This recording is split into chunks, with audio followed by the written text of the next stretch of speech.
Bring the meeting in order, this City Council pre-agenda meeting.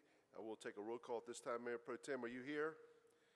Present. We have Councilmember Rivenbark, Councilmember Anderson. Here. Councilmember Barnett. Councilmember Spears. Councilmember Spears. Councilmember Waddell. And the chair is here. We're all here and accounted for. We have 3 presentations tomorrow night. C1 is approval of the minutes. C2 is a resolution authorizing the city manager to enter into a contract with EPR Systems Incorporated of Jacksonville, Florida for the replacement of the fire department's record management system for a recurring annual fee of $46,548.35 per year, plus an initial one-time fee of $10,895. C3 is a resolution awarding a construction contract in the amount of, yes, sir? Go ahead, Mr. Rivenbark. That confuses. It says it's a replacement, and then it's an ongoing. Is this? It's a cloud-based subscription service, so you pay for it on an annual basis. It's a replacement for a software system that is now antiquated and no longer served by the vendor. Okay, is there a timeline on it, or? Brian, bail me out, please.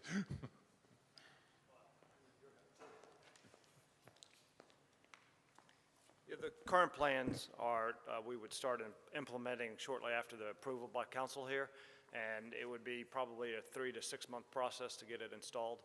And as a side note, we have worked closely with the fire department, and we've all agreed this is the best solution for us. Is it a contract? I mean, it goes on for? It goes on. We have a 3-year contract, and then after that, we have to come back to council for approval, and it has adjustments for inflation in there as well.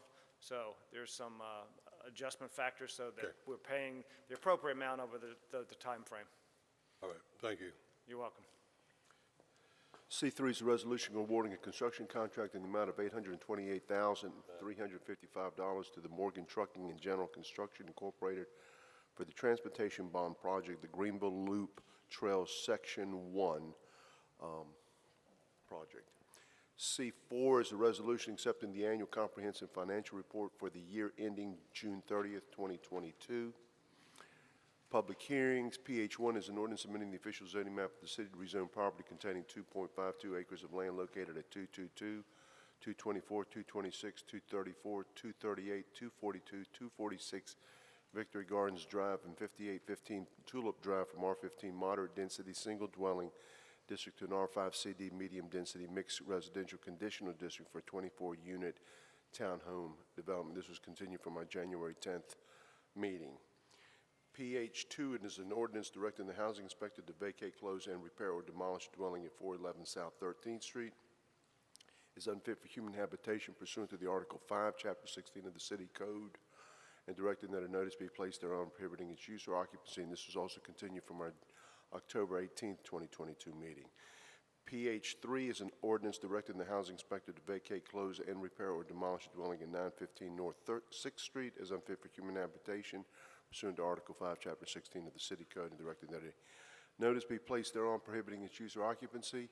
And then PH4 is an ordinance directing the housing inspector to vacate, close, and repair or demolish a dwelling at 1213 South 9th Street is unfit for human habitation pursuant to Article 5, Chapter 16 of the City Code, and directed that a notice be placed thereon prohibiting its use or occupancy. Ordinances. 01 is an ordinance appropriate $55,000 from the New Hanover Community Endowment for the purchase of sport, wheelchair, and storage containers. Donation. And then item 02A is a resolution authorizing the city manager to enter into an offer to purchase with the River Ventures LLC for the acquisition of real property. And then 02B is an ordinance making supplemental appropriations of $750,000 to the CP Building Improvement Fund for the purpose of entering into an offer to purchase for real property. Mr. Mayor, we have a presentation for council on these 2 items. We can wait until you get through the review of the agenda if you'd prefer. Okay, and then we have, we'll keep on and then we'll go, you can do your presentation, Mr. Manager. R1 is a resolution amending the Wilmington City Council's Rules of Order. Mr. Mayor. Yes, sir. I got a question. Yes, sir. Well, I have a comment and then a question. I would like to see the current Wilmington City Council Rules of Order. Somebody can print them and put them in my mailbox. I'll come down and get them later. And then I also want to know what brought about this change. Who thought that this would do us justice to change the current council's rule of orders? Tony? Mr. Spears, this is Meredith. I just want to let you know that these rules are coming from the Governance Committee. It's a rewrite that was started over a year ago from the Governance Committee, and it's coming to council for approval from them. Well, Yeah, it was thank you for suggested, that. sorry, Kevin. No, go ahead, Margaret, because Okay, I wanna it was hear from you. suggested by the former city attorney that we look and review all of the rules, which he considered to be somewhat out of date. And so we did that, and when we, let's see, I chair that, and then Neil and Charlie are also on that committee. And Mr. Joy and Meredith were there with other people, and there was a lot of talk about what needed to be done. I think part of it, anyway, that was brought up by Mr. Joy, and as you know, he revised a number of things for the city, and that was one of them that he had suggested. oh, I see. I would add to Okay. that, I mean, we're on the committee, we're just like any of the others where they bring stuff to us. We didn't bring this ourselves. There's a numerous, I don't know how many times we met on this, 3 at a minimum, maybe more like 6. But there are, you could probably give Kevin, there's a, what do you call it, like the red line versions that we received. Now, I don't know, I guess you gave him the first one and the last one. There were so many iterations, I don't know which ones you give him, but it has, strike throughs of the old and, replacement to the new, and that would make it much easier for him to compare the two. We will definitely. Thank you, Neil, for interpreting what would be easier for me to understand. Man, you're real. For us to understand, Kevin, I mean, it's a lot of changes, so I just thought rather than giving you a copy that didn't have red strike throughs, it would make it much easier, shorter for you. Mr. Spears, I can certainly send you copies of, and will today, of the original rules of order. Would you like any of the, there are multiple iterations, as Mr. Anderson said. There's not a original and then a strike through that shows everything that's been changed, but I could send you the different ones if you would like for me to. Yeah, I want to see what we have currently and what's being proposed. Yes, sir. So whether it's strike through, no strike through, I want to be able to differentiate between what we have now and what we're proposing, and why our former city attorney, John Joy, thought that we needed to make these changes. Yes, sir. I'll send you those different versions. And whether it was Mr. John Joy or whether it was governance who thought that there needed to be some changes, because it seems pretty calculated to me. Mr. Mayor? Yes, sir. Now, I don't know if we want to go any further or we want to wait till tomorrow night, but I'm game for either one.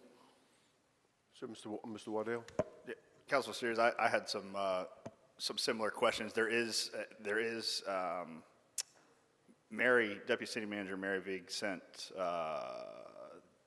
the item on Friday, and at the very bottom there is the 2010, which I believe these ones by the Governance Committee would be replacing the 2010 edition. But if you don't mind, Meredith, I'd like the red line copy too. It would be a little simpler to see exactly what we're replacing. I spent a good amount of time with it over the weekend, but some form of red line would be helpful. Yes, sir. And like I said, there's not one that shows a red line with every change in it. There were at least 4 or 5 different iterations along the way, and each next red line would just show what was changed from the previous one. But I'll definitely send those along, and they'll have dates. Yeah, the most recent is fine with me. Okay. Yeah, I want I want to be able to physically see it. Yes, sir. And you'll send Thank that you. to everyone anyway, right? You'll send that to everyone? Yes, sir, I will. I'll send it electronically to everyone, and Mr. Spears, I'll make sure that there's one Right. placed in your box as well. Okay, thank you. Thank you.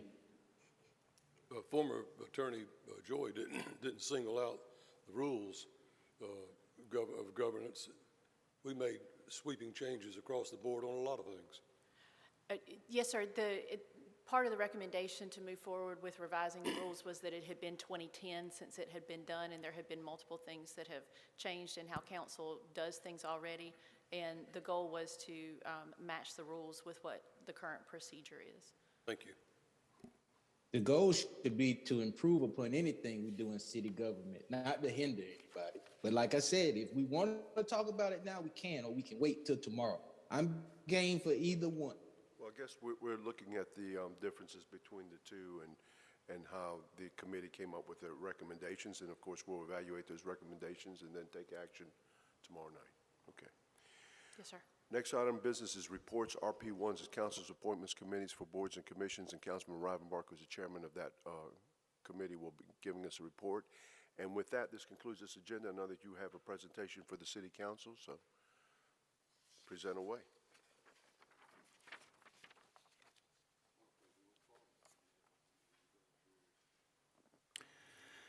Good morning again, Mr. Mayor, Madam Mayor Pro Tem, members of council. You have two items on your agenda for consideration tomorrow night that will no doubt cause a lot of questions in the community. We'd like to give you an opportunity to ask some of those questions today, but we'd like to give a brief presentation first. I want to read to you something that I found in a, excuse me, in a document that was prepared by John Sawyer for the city. It says, the space needs assessment and site analysis have determined that consolidating city offices in a group of buildings on the same site or close to each other can be accomplished. It goes on to say that the total project cost can be reduced by applying the proceeds of the sales of existing buildings.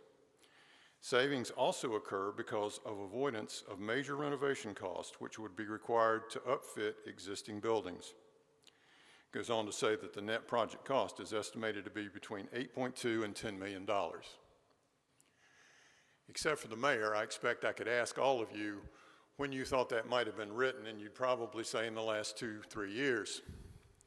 This was written in February of 1994, 30 years ago, almost 30 years ago. I think it's important to set the stage and give you a little history about how we got to where we are today. So bear with me, try not to go to sleep, and let's see if we can get through this a little bit. You know how I love to tell a story. When I first came here in 2008, we had a CIP project that was designed to provide an addition to 305 Chestnut.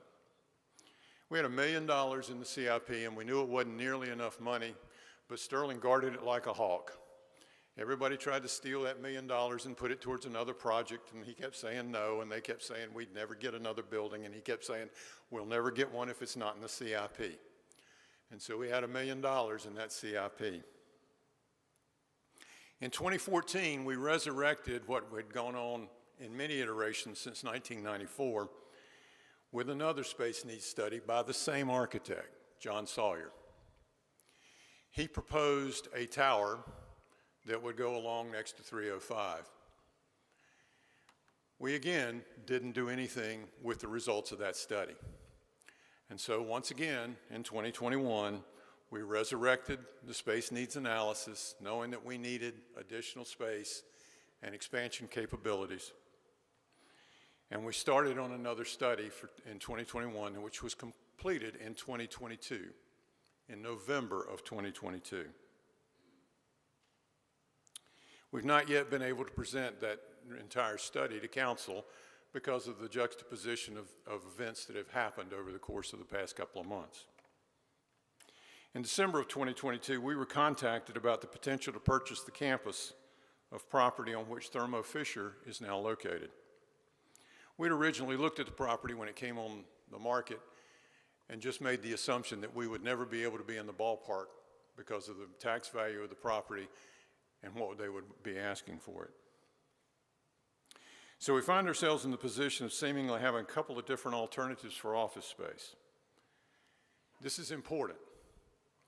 These two items that you're acting on tomorrow night, we are just asking you for the opportunity to further explore an option and see if it's potentially viable. The exploration will be costly. It will take some time, but we do believe it has the potential to yield benefits. No matter what course we choose to pursue, the provision of suitable office space for the folks in the downtown campus is of vital importance to the city.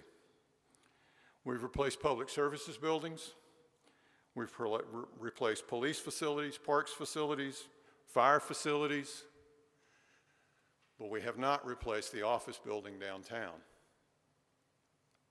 Now's the time to be able to look at that, and we have at least two alternatives to work through. The one caveat that I will say, and I will reiterate again at the end, is that the actions that you're being asked to take are predicated on what we believe may be a viable offer with Thermo Fisher. Thermo Fisher is in no way bound to the offer that we are going to make. It has not been written, it has not been signed, and there is no guarantee that they will take the offer that we have submitted. I want you to be aware of that. We do believe that it will be a competitive offer, but they have yet to sign on the bottom line, and until they do, we won't know that it will be accepted.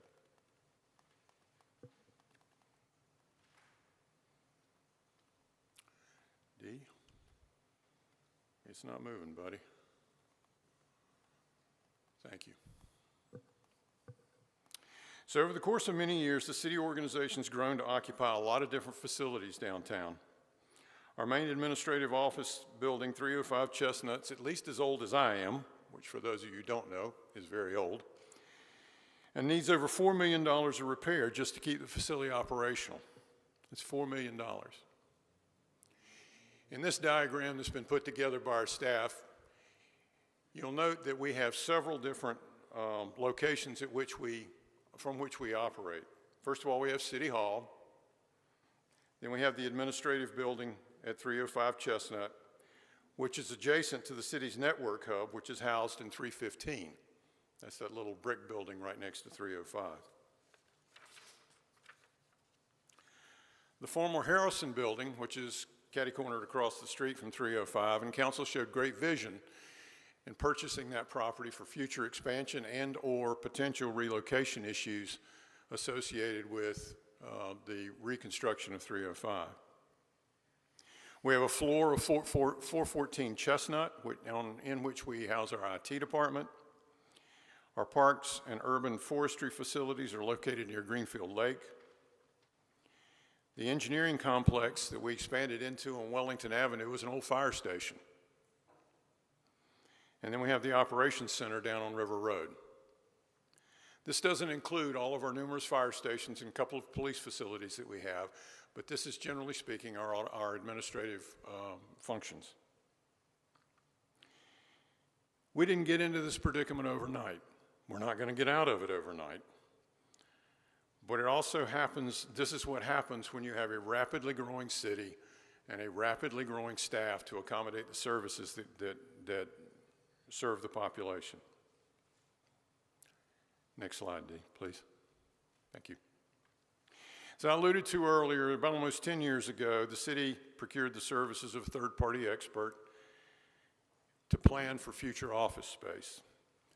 This is generally what it looked like. It's important to note there weren't elevations provided with the study, but this is, generally speaking, what was provided. The scope was to define the office and the office support needs of the city departments. It produced 3 recommendations. A picture from option 3 is on this slide. Important to note are, all options included major repairs and renovations. All options included rebuilding or renovating 315 Chestnut, a small brick building. And all options required the city to take on buying or building new space. So we've known for a long time that we had a lot of work ahead of us with regard to space needs. As I noted before, this got placed on the shelf. Next slide, please. Another space study was initiated in 2021, and the work spanned 2 years. The governance committee met numerous times on this, probably as many times as we did on the rules of order. And a third-party expert, being Mr. Sawyer, was once again hired to provide a space needs analysis. When we looked at all of the needs this time, the recommendation came back that we needed to raise 305 and go ahead and build a new building. That new building was to be located at 305 Chestnut. The new building would need an adjoining parking deck and would consolidate city departments, plus providing a new city hall space and council chambers. The costs are high. A separate sub-consultant was hired who had extensive expertise in construction estimation, and the cost ranged anywhere from $90 to $96 million. But it provided 102,000 gross square feet of office space and a 237 deck parking facility. It's important to note that during the 2021 study, council made a strategic decision to acquire 115 North 3rd Street. Again, great foresight on your part to be able to allow for not only expansion of office space, but also for relocation in case we did decide to raise 305 and start to build on this. While this latest study was going on, there were other things happening in the community. Your council or your staff does not work with their head in the sand. We keep our eyes up all the time. We also tried to evaluate other ways in which we could solve our space needs problems, our aging buildings, and our continuity of operation issues, hopefully at a little better price than $96 million. One such opportunity presented itself with PPD and Thermo Fisher property acquisition. Again, as I mentioned earlier, we looked at this acquisition when it came on the market and decided, no, that wasn't worth it. But then we were approached by representatives from the sales team, and we started to engage in conversations. It's important to note that the results of the study, this study, were provided in November of 2022, and in December of 2022, we were viewing the PPD building as we know it. Next slide, please. So as we monitored the landscape and tried to keep an eye out, this was an opportunity that came forward for us. It happened at the same time that we were completing the space needs study, and so we now find ourselves with two alternatives for space. Next slide, please. The Thermo Fisher campus is unique, especially in that it's in our downtown area. There's a 12-story office building on it, a parking deck, 2 additional potentially developable tracts for land. And our initial assessment showed that this met 3 major categories of benefit. First of all, it provides sufficient space not only now, but for in the future for the city. Second is a parking deck, almost 1,100 spaces. Those of you on campus will know that we engaged with PPD, on council will know that we engaged with PPD on potentially running that deck for them at one point in time, and that opportunity did not materialize. Third is the developable tracts that are outlined in yellow on this particular slide. So it presents a unique opportunity for us. And it also presents a potentially unique opportunity in that it's a substantially lesser amount than $96 million. We felt like, from a staff perspective, we'd be foolish to do anything other than to go forward with at least an exploration of this property. And that's what we're asking you for tomorrow night. I want to use this disclaimer one more time. Thermo Fisher has not accepted the terms of the deal that you will hear about from Chad McEwen here in a few minutes. We had to get the authority to be able to put those terms into an offer sheet and be able to put money down in good faith. That's the reason you're being asked for it. We're asking you for action tomorrow night. All we are asking for is an opportunity to explore this much more thoroughly so that we can determine whether or not it is as good a deal as we think it may be. With that, I'm going to turn it over to Chad McEwen and let Chad finish up this presentation.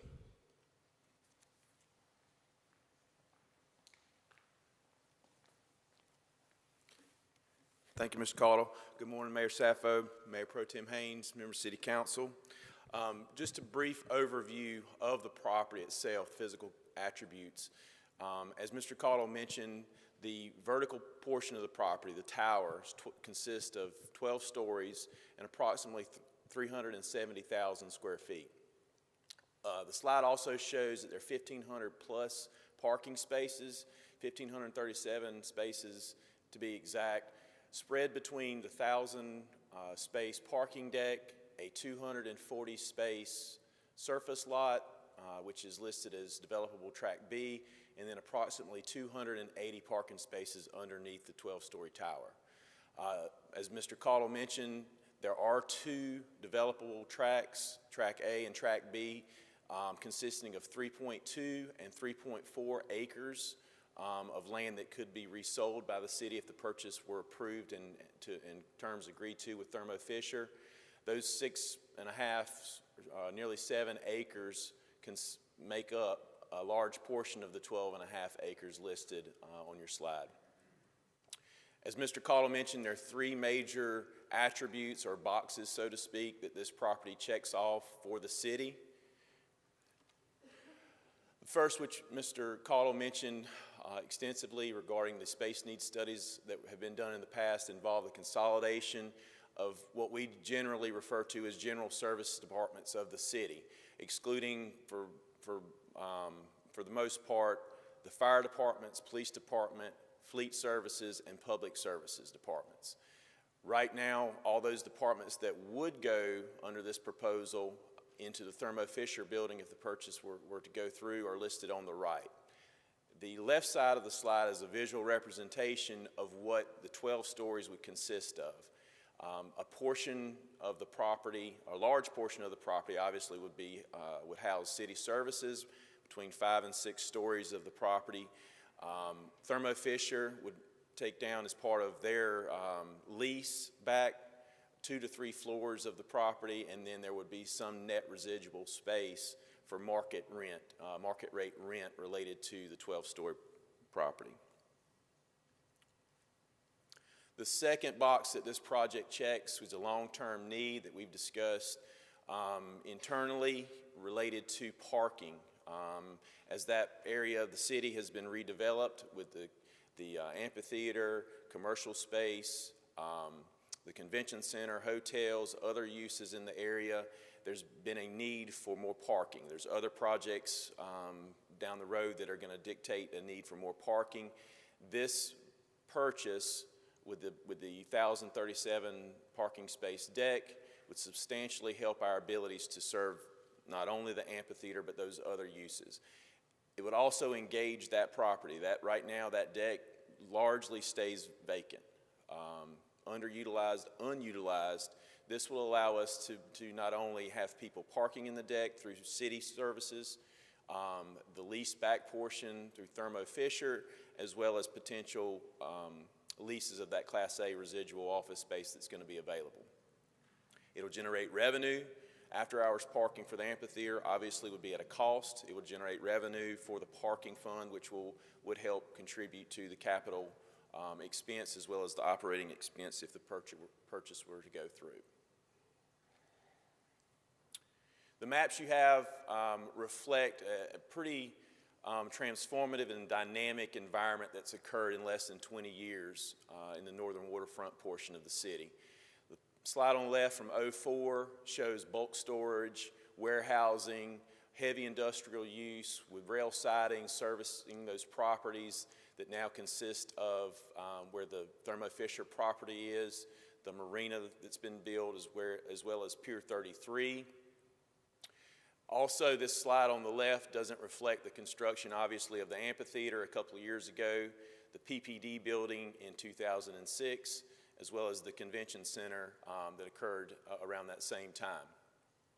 You'll also see that the slide shows on 2004 the gateway properties, which have buildings, very similar type uses, storage type buildings that now have been purchased by the city, cleared, and will be redeveloped in the near future.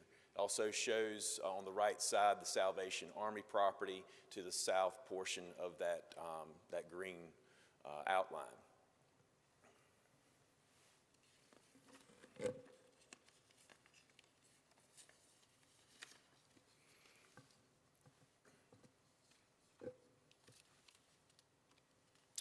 Key terms of the proposed acquisition, again, as Mr. Cottle mentioned, all we are doing at this point is we've got verbal agreement on terms of sale to enter into a contract.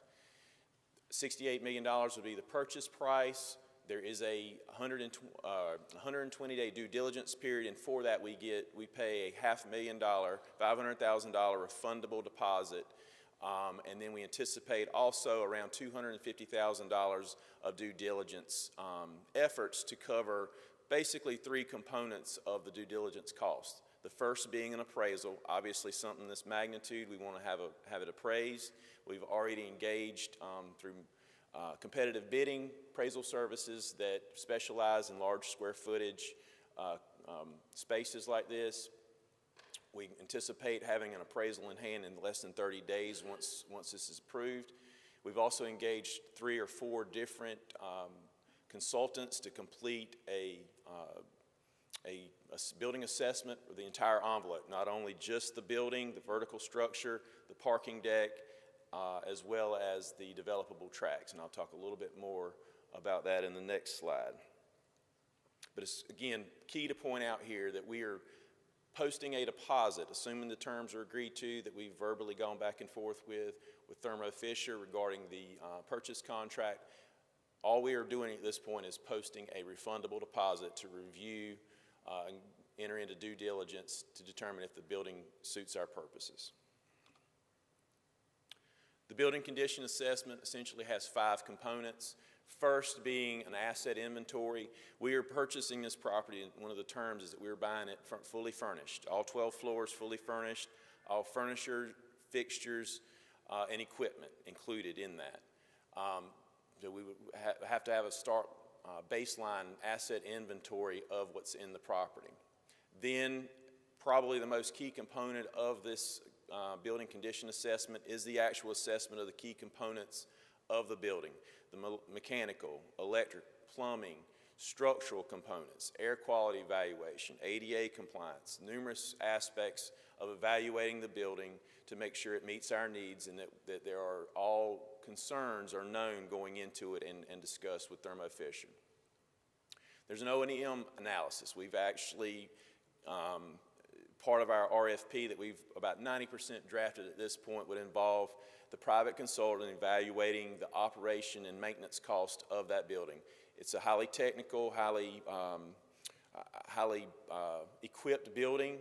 We want to make sure we know everything that's known about what it's going to cost to maintain and operate that building on an annual basis. Second part of that, part B of that, is also some CapEx forecasting about the key components of the building, everything from the condition of the carpet all the way to the condition of the membrane roof. We need to know the short-term, intermediate, and long-term CapEx expenses that we could expect if we do purchase that property. The last component is 2-part, Brownsfield compliance review. Portions of that property are built on former mitigated Brownsfields. We've reviewed the reports, but we want to make sure we have a third-party independent review. Environmental engineers review those reports and make sure that the compliance component is there related to the Brownsfield agreements that have been filed. Second part of that, since it is a pharmaceutical testing company, we're going to have at least a phase 1 done on the property. We don't have any reason to believe that there's been any pharmaceutical testing physically on the property, but we want to make sure we review that because that is the customary business that PPD and Thermo Fisher have conducted in that building. The due diligence review period will allow us basically to determine a 360-degree view of value of the building. This is a visual representation of how that breaks down, as well as how the actual cost could be drawn down, so to speak, related to the acquisition price. Left side, obviously, is the acquisition price of $68 million. The market lease rates would include the Thermo Fisher lease back of 3 years and 60,000 plus square feet of the property.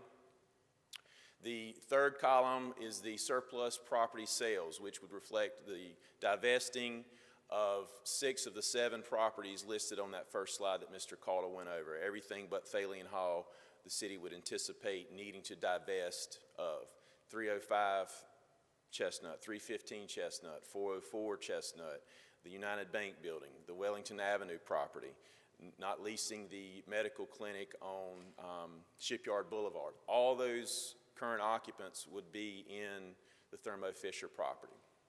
Capital avoidance, as Mr. Caldwell mentioned, substantial capital expense is going to be incurred in the next years, particularly at 305. It's anticipated that $4.1 million of CapEx expense will be required in the coming years for that building alone. One component that, again, the building condition assessment is going to help us determine is the facility operating expense. Highly technical, highly equipped buildings such as that is honestly much more equipped and technical than the buildings that we occupy now. We are going to, through that building condition assessment, determine what that facility operating expense is and obviously offset it from the buildings that we would be vacating.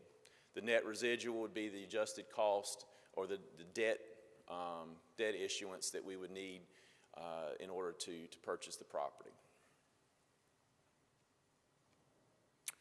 It's the end of my presentation, but again, just to reiterate what's already been said multiple times, what you have in front of you is a request to authorize us to execute a PSA with Thermo Fisher for a 120-day examination period. We would post a $500,000 refundable earnest money deposit to that, and then prior to that 120 days expiring, obviously, we would come back to council with the findings of not only our appraisal, but the building conditions assessment, so the council can make a determination if they want to stay in the contract or cancel the contract prior to the 120 days, thereby receiving the EMD deposit. With that, I'll take any questions. Mr. Waddell?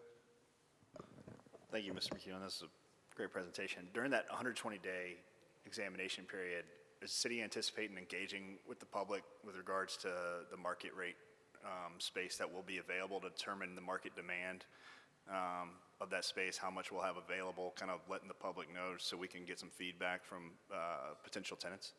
Absolutely. We've actually already received some interest. Obviously, interest doesn't pay bills, but we have had phone calls and interest in those residual floors that would be available, and we certainly would engage public as well as private entities that may be interested in securing space in that. When I said the public, I just meant the public at large. Sure. But certainly private entities. Thank you. Absolutely. Ron Barr? Those engagements, excuse me, could result in something in a written form as a letter of intent, a letter of expression of interest? Absolutely. One component of this obviously involves the LGC. And one key component for us in terms of our negotiation with Thermo Fisher is prior to any LGC review, having a signed lease for the LGC reflecting Thermo Fisher's leasing of those floors. That'll help with the LGC process. Any other subsequent contracts, Ms. Rivenbart, related to lease space will also bolster that argument to the LGC. Thank you. Okay. Anybody else? Got a lot of work ahead of us. Go get them. Thank you. Thank you. Thank you. I've been asked to, for a closed session. Is there a Mr. Mayor, motion? Yes, Mr. Mayor, sir. we have one other presentation Sorry. from the fire department. Has a very interesting presentation that I think you'll find enlightening. Okay. If you give us about 20 or 30 minutes, we would like to present that information for you. Okay, very good. Thank you. Steve?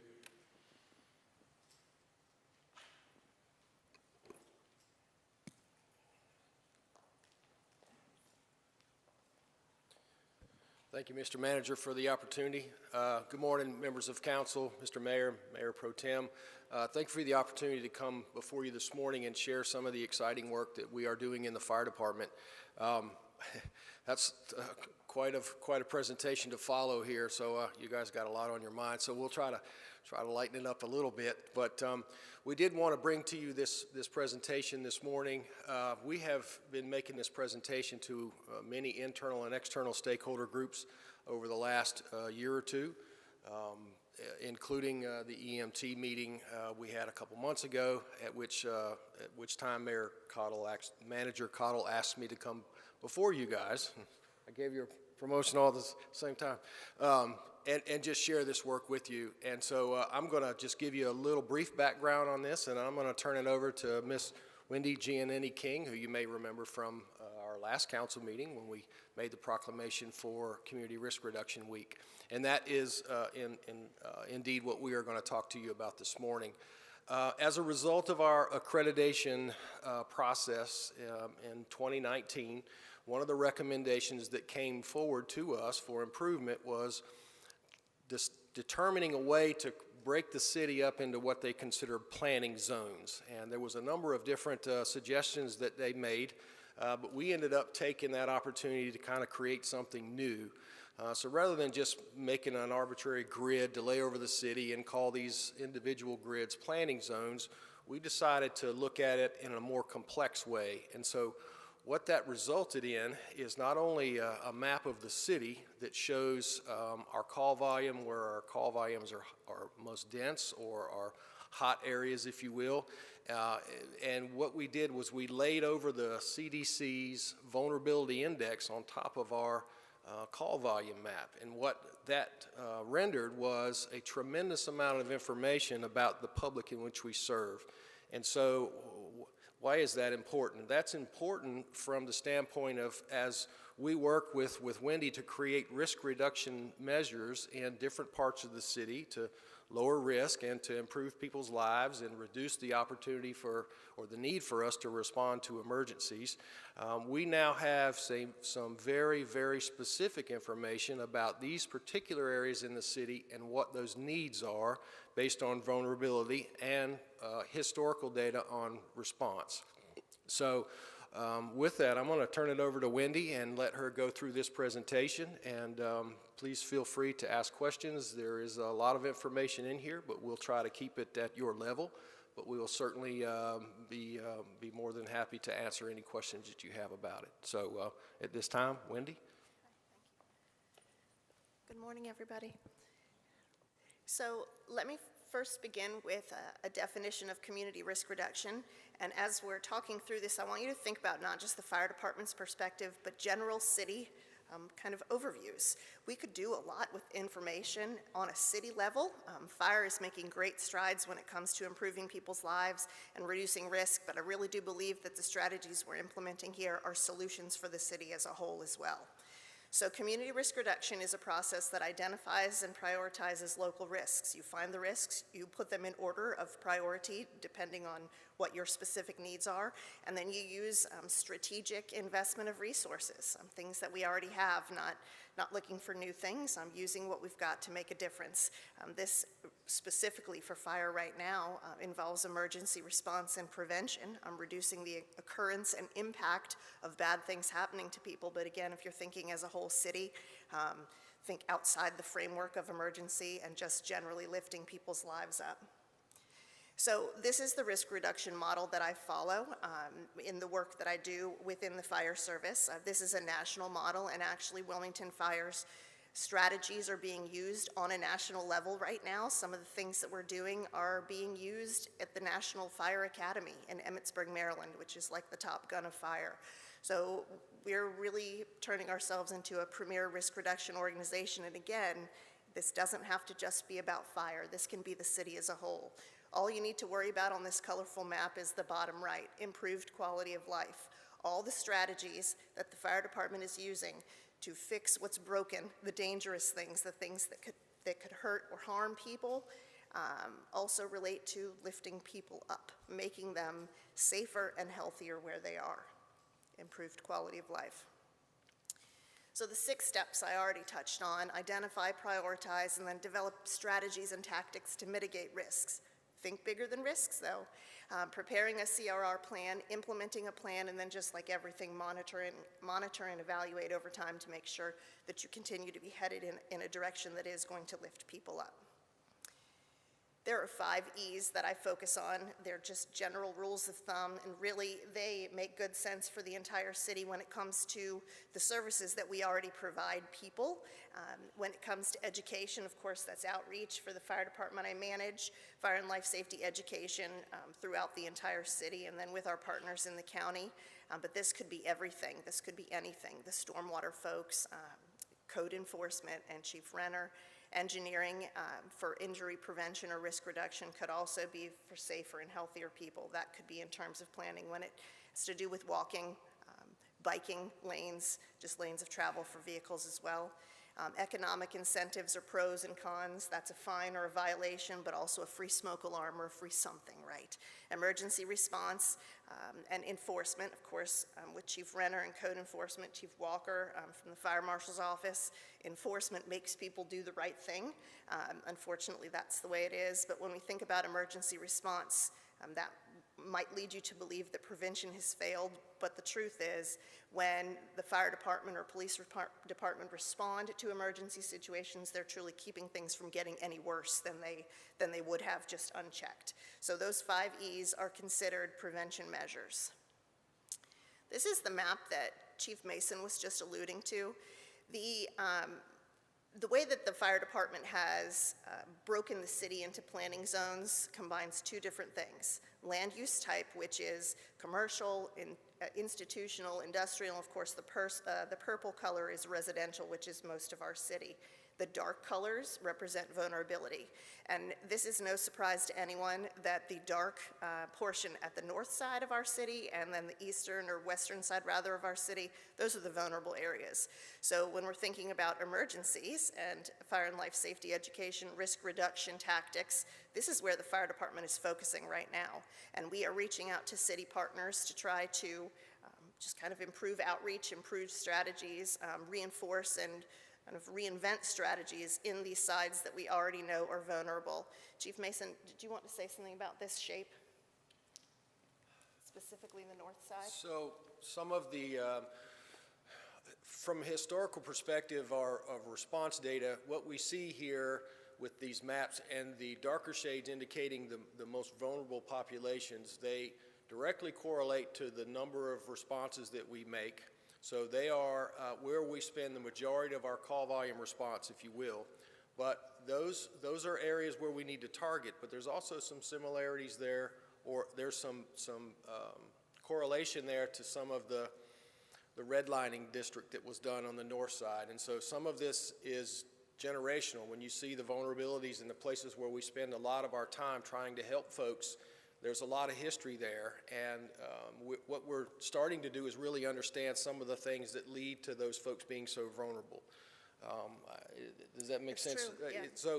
So we're seeing a lot of stuff in here that just makes sense to us, and when we put the map together, it was kind of like, well, duh, this is the community that needs help, and this is where we need to focus and target our efforts in terms of reducing risk and then hopefully eventually reducing emergency responses by improving quality of life. Right. Safer and healthier people mean less response from all of the emergency services, but not just emergency services, services in general, right? We can see that this map is illustrative of the history of Wilmington right here. So fire is really working hard to put our fingers way below the Band-Aid that we often supply and really lift people into a safer and healthier situation. If we reallocated, rearranged our resources across the city instead of just fire to really work for an impactful, a positive change in those areas, imagine what that map would look like in a few years. The darker colors would start to blend away, and the vulnerable areas now would be less vulnerable in the future. This is an example of how we overlaid land use and the CDC's vulnerabilities. I'm sure everyone is familiar with this chart of the vulnerabilities. They're things that we already know to be, to create vulnerable spaces. And you can see that many of the things listed here don't have much to do with fire, but in the same regard, they have everything to do with fire. People that need our services when it comes to medical or unsafe living conditions, which often end in fire, are listed here on this chart. So instead of just thinking about what's causing fires, we have to think about the environments that people are living and working in and how we can start to improve those before we fix emergencies from happening. There is nothing that can replace the experience of the people that are living and working in this city. And so the example that you have here on the right-hand side, the computer-generated model, is an up-close view of our headquarters station. Station 1, Zone 4 is a very vulnerable area when it comes to residential and also commercial. We're responding to a lot of commercial alarms there. The left-hand side is what Chief Walker and retired Chief Frank Blackley and I created with a pen. We know our city, and the validation of having our GIS folks put the vulnerabilities in land use onto the computer as you see it before you means that we knew what we were facing to begin with, but now we have the data that supports this. It is important to us, it is important to fire, and it should be important to the city as well to measure work and also impact. It's easy for me to count the number of child passenger safety seats we've installed and the number of smoke alarms we've invested in and installed, but is that helping people? That's the main concern. So what we're really working hard to do in fire services is make sure that we are being impactful, measuring the impact as well as the work. So the strategies that we put in place within those vulnerable parts of our cities, we're measuring, and sometimes it takes a while, to see if the impact that we have is happening. I'm going to overview on this, but these tiny zones that we've broken the city down into, we can tell very detailed an analysis of each of these spaces, what's happening, what kinds of calls we're responding to, and that helps us figure out what strategies we need to put into place. Example, Station 5, Zone 29 happens to be the unhealthiest space in our city. That is in the area of Harbor Freight, kind of diagonal across the street behind the McDonald's. Lots of multifamily, very precariously low income situations, so we're focusing a lot of effort there because that's what the data shows us, where the data shows us we need to be, and then the call volume tells us what we need to talk about there. It's an example of how I report out on these tiny planning zones, the physical description, the characteristics of the people and the places in those tiny zones, and how they impact the city as a whole when it comes to our call volume, but then also the calls for service. What do the people need? In this particular area, you can see that fire alarm activations, which doesn't necessarily mean a fire, are heavy in this tiny, tiny space. But we're looking at structure fires as a very small portion of this tiny zone, but look at the things in between. Motor vehicle collisions, unconscious and fainting, that could be everything from OD to diabetes to stroke, right? Depends how the call comes into us. Cardiac arrests and respiratory. Respiratory could be directly related to the homes that these folks are living in. Are they moldy? Are they filled with pests, right? Again, thinking about how we lift our fingers under the whole problem and figure out how to solve it. Yes, sir. The 25 OD calls in the slide prior, it said 25, maybe 40. Correct.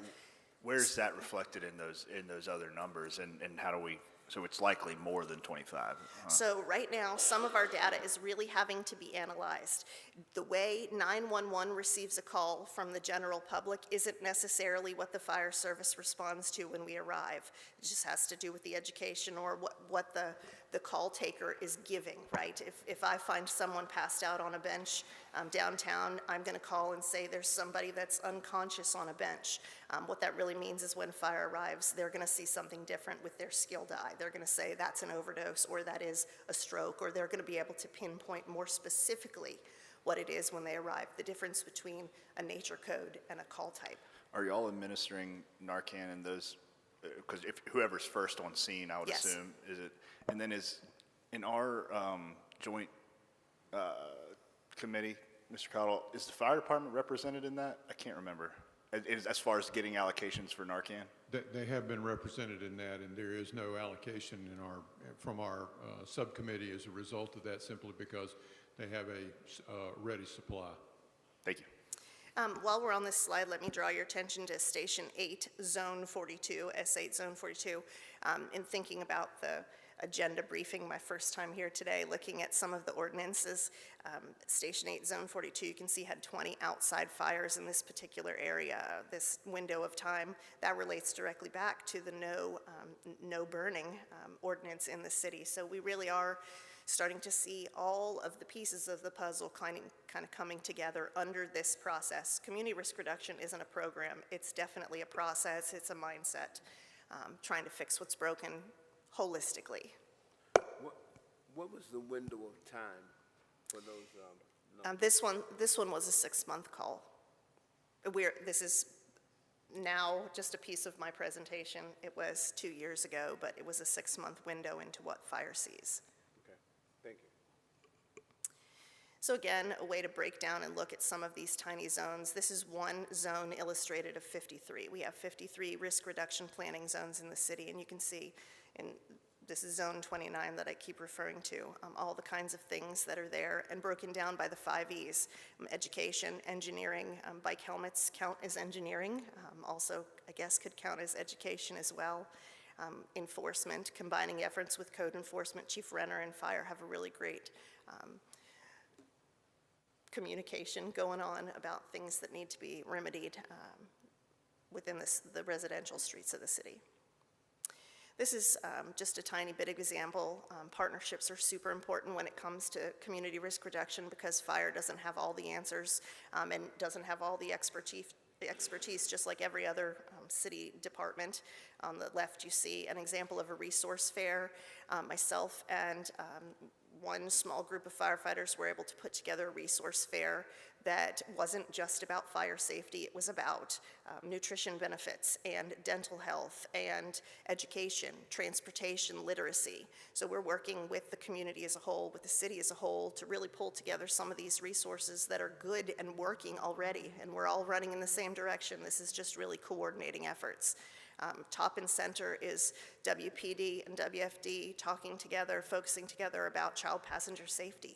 We know that motor vehicle collisions are a big deal in our city.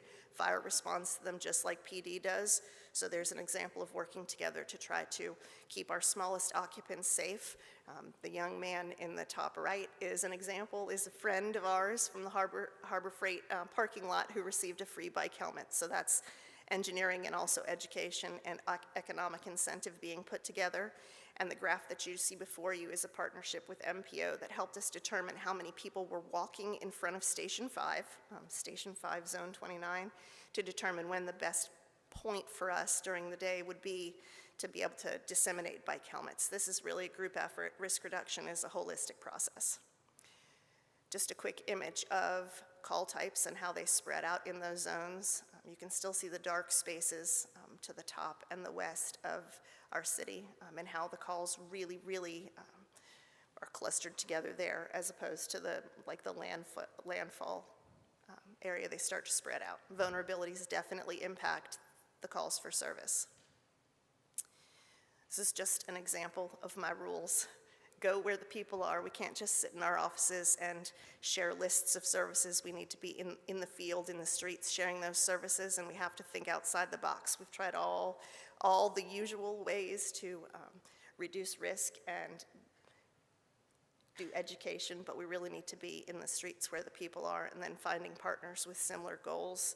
Risk reduction is the way the fire department's operating, which risk reduction is the way the fire service nationally and globally is working, but I definitely see this being bigger than just a fire service situation. If we implemented risk reduction at the city level, strategized for good things to happen to people, we'd be in better shape.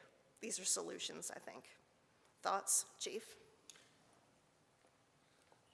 I just want to say that this is a little out of the box for the fire service. So the Wilmington Fire Department is, Wendy is too humble, she would never tell you this, but Wendy is the tip of the spear in terms of national community risk reduction. This actually got started with Chief Frank Blackley and his efforts years ago. But Wendy's traveling around the country doing conferences and sharing this information in much more in-depth ways so that people can implement this type of work in their communities. The gist of, or the reason why we bring this to you and the reason why we've been sharing this with so many other partners outside of the fire service is that a lot of these things are not traditional things that the fire service does, but when we look at that and we see the problems, affordable housing, education, poverty, these are really very much in line with your priorities as a council and what you are trying to do to make this city a better place. And so we bring this information forward because, like she pointed out, with code enforcement and planning and the police department, solving these issues and lifting these folks up and making our community safer and more resilient comes from collaboration. It's just not the fire department sitting in our, and it's just not Wendy and sitting in her office thinking about ways we can help people. It is truly a collaborative effort that takes the community, and I applaud the council for all of the things that you guys are dealing with every day to try to make this city a better place. But just know that we are working at the ground level to one, learn about our community, find out what the true vulnerabilities are, and creating programs that we can help. I want to give a shout out to one of our young firefighters. We had a firefighter named Ernie Marsan who is just barely off of 18 months of probation. And Ernie has created a program which was mentioned there in the previous slide through First Fruit Ministries, brought together over 30 nonprofits for a day. And they've done it twice now, and I think there's 4 more actually scheduled. But in that most vulnerable community over there in Zone 5, near Station 5, Ernie was assigned there. He saw a lot of need in the community.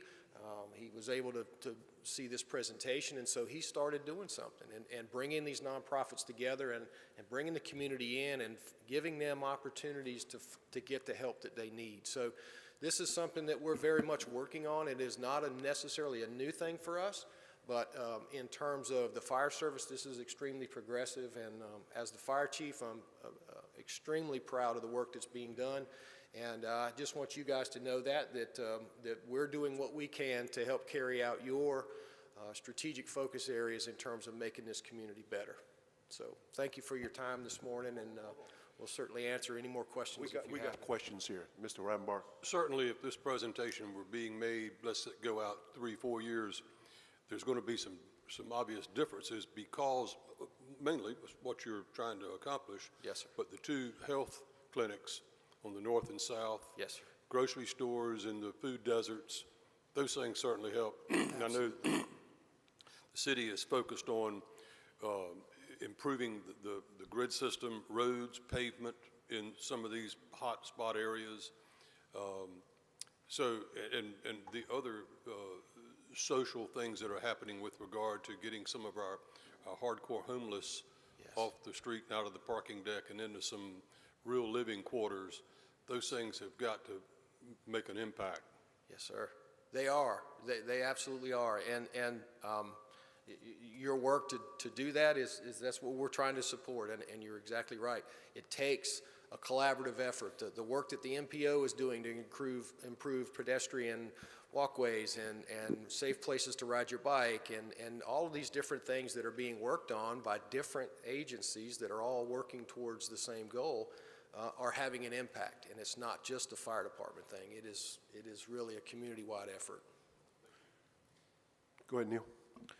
Chief, like you said, I'm sitting here marveling at, I mean, when I think of, a child that says, I want to be a fireman, I don't think a lot of these things are in their head. It ain't the sexy side, is no. it? And I also recall, when we, our past chief, I know you were involved with that heavily, proposing the way we were going to try to respond to vehicular type stuff. I forget the program name, something car. Motor vehicle accidents. Yeah, and I'm just curious about the buy-in. You mentioned the young new guy. You have pretty good buy-in from the, would you say, from the bulk of your troops? Yeah, sure. I like to think all the firefighters like me and like the work that I'm doing, but the truth of the matter is that you can't refute that the very specific and targeted implementation of programs inside and efforts inside these vulnerable areas is lifting the people up. And because firefighters are helpers and fixers and want to see people living their best lives, everybody's in. Not everybody likes community outreach and forward-facing public education, but that's the beauty of risk reduction, is that it doesn't always have to be a program that's implemented in front of people. It's a program implemented with people and for the people. And you're right, sir, in years in the future, we should look at this map and not see any of those dark areas. All hands on deck, moving to move people out of vulnerable spaces, led by the firefighters in this case.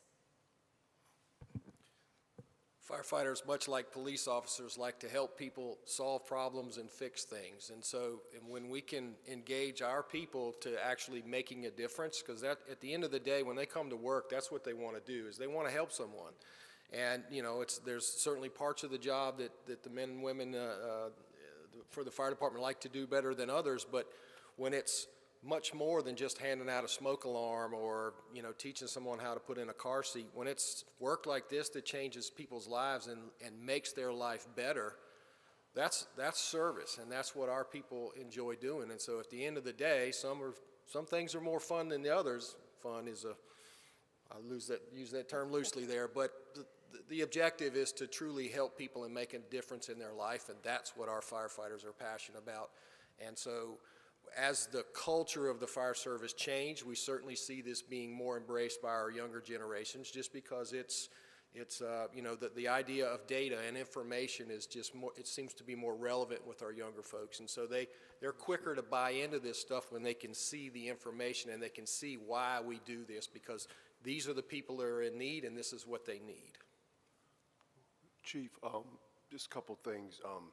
First and foremost, this is a great illustration of the issues that we're dealing with and have been dealing with for quite some time. I don't know if you have had an opportunity, Wendy, to read the Northside Health Assessment that was done by New Hanover Regional Medical Center. Have you done that? Portions of it, yes. Portions of it? I don't think much of it, personally. And the only reason I don't think much of it is some of the issues that we are contending with today are the same issues that we've been contending with for a number of years, and nobody has implemented any kind of a program or policy or idea to really attack it.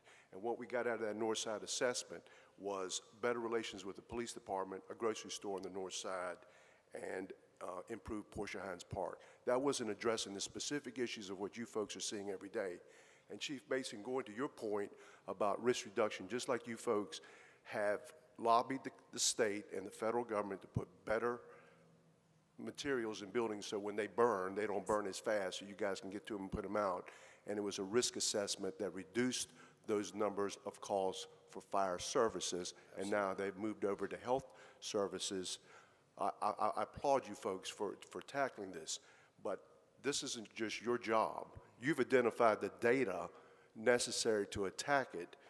Novant should be at the table here, because you bring a lot of people to their hospital, to the emergency room, that are dealing with health-related issues. Public health should be part of this discussion, and New Hanover County Public Health Department, which is what they run, should be at this table. Our nonprofits, I appreciate the fact that you guys are reaching out, because there are some nonprofits that are doing phenomenal work out in the community to attack this issue. Visiting the people at their place of where they live is very important, and the outreach is extremely important. How we use public facilities that are the public's to be able to allow people to come there and get health assessments, I think would be critically important, and I hope you folks do that. Obviously, we have a lot of people, since we don't have Medicare expansion in this state as of yet, we have a lot of people that don't even have insurance, so they don't even go to the doctor or go to get a health assessment, although it may be free for them and they don't even know it. And we're dealing with a lot of poverty here, and we know that. But this is the first time I've ever seen something that at least gives us the quantitative facts and information to attack it. We have the resources that are out there, and then how do you measure it in reduction? Because we've been talking about this issue for over 20 years since I've been here. And a lot of it has to do with health. And when you look at the call volumes for service, it's health. It's health related. It's over 200 calls for service. I counted up in a 6-month period of people that are fainting, strokes, heart attacks, or not breathing. Yes. Forget the ODs. Those are where the significant calls are. Yes. And we still haven't done anything to attack it. And a lot of it has to do with how people eat, how they exercise, how they move around, and we haven't even touched that. And yes, Charlie's right. We've got 2 now health clinics with the Michael Jordan going over there. But I hope we get to improve this, and I hope you guys come up with a plan that attacks this, because I think you finally are onto something that makes some sense. And work within the confines of the structures that we already have in place. We don't have to come back out here and reinvent the wheel. You've already given us the information. But I hope you go after it, because it's costing a tremendous amount of money to attack it, and we can be proactive. We've got facilities at all of our housing developments where you can use those. We've got our facilities here. We've got schools. I mean, this can be attacked and can really make some progress, but we need somebody at the point of the spear, and since you folks have decided to take this on, congratulations, I'll get behind you.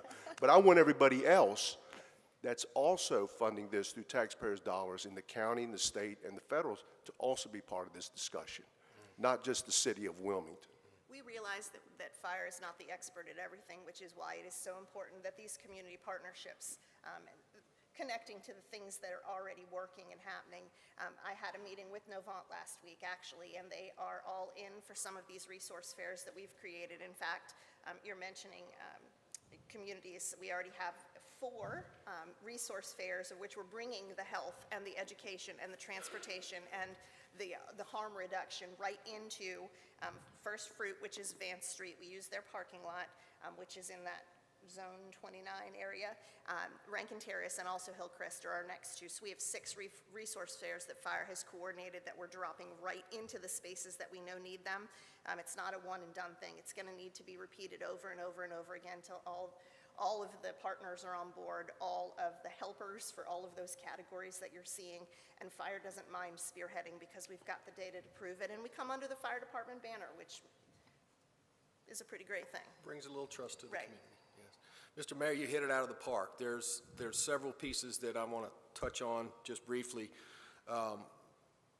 Every partner that we have reached out to has jumped on board. When we reached out, when Wendy and Ernie reached out to the nonprofits, they were more than happy to get together and try to find some way for us to come together and help that community. And those get-togethers on Saturday that have reached a lot of people. The other thing that you mentioned, which is absolutely key to all of this, is root cause. So, you know, Wendy made a comment earlier about we kind of do the Band-Aid. Well, somebody calls 911, we show up and we fix their problem in the emergency sense, but we can't solve a heart attack. We can probably save someone's life and help get them to the hospital where they can get treatment, but we cannot solve that root cause. And with this data, with this information, we know what people's income levels are, what their education levels are, whether they can speak English or they have limited English speaking capabilities, or what their major health risks are as well. And so when you want to implement programs that reduce these risks, you have to understand all of those things that are driving it. And that's when you get your partners together that can help. Novant, the health department, these nonprofits that can help folks get legal aid, and they can help them find their next meal, and they can find some shelter. All those things have to come together in order to do it. And that's absolutely critical. The third piece that I want to mention is that when we talk about this, when we do this presentation to groups that are much more like us rather than a council, and we talk about these particular ways we can do things, you're exactly right. The fire department, what makes us unique in this sense is that we have 9, almost soon to be 10, strategically located facilities in all of these spaces. And they are, you know, they can be used for so much more. You know, we could perhaps a dental clinic on a Saturday. You could bring the mobile dental clinic to Station 3 and you know, a physician or a tutor. A tutor. We have folks at Station 10 that are tutoring kids throughout the week in the neighborhood behind the fire station there. But you're exactly right. The fact that we have resources in distribution put us in a unique position that we can serve with existing resources. We just have to figure out how we can utilize them more. Fantastic. And I want to also state one more thing.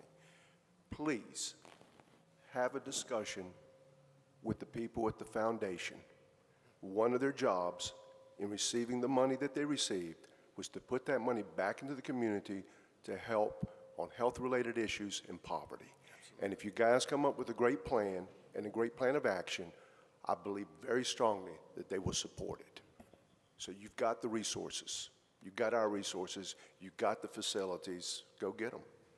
And when you mention station numbers, give us an address. You know where all of them are. Station 5, doesn't- I mean, I know. Station 5 is at Shipyard in Carolina Beach Road. It's Good. that new, big, beautiful fire station we have sitting right there on the corner. Thank you. Yes, sir. Thank you, everybody. Thank you for your time. Appreciate it. Thank you. Thank you. Good work. Okay. Now, Tony, am I allowed to go into closed session?